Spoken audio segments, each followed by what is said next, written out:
Малцина, например, твърдат, че въздуха горе е разреден. Какво значи въздуха разреден? Може да разредиш вино. Нали, кръчмара да му сипе вода и да го разреди. Въздуха горе не е разреден. 18 и 20% е кислорода във въздуха, който дишаме. Служиво средно 19% е кислорода. Само, че барометричното налягане е различно. Молекулите на кислорода и на азота тежат. И на морското равнище тежи най-много и най-лесно се усвоява, преминава през стените на алвеолите в белите дробове.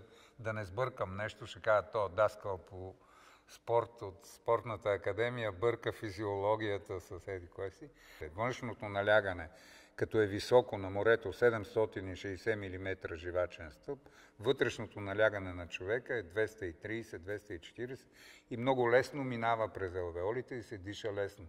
Да, ама като се качиш на 9000 метра, налягането става 50-50. И то трудно минава през стените на алвеолите и затова е трудно. А не, че въздуха е разреден. И на 10 000 метра височина кислорода е пак 19% в въздуха, но барометричното налягане е значително по-малко.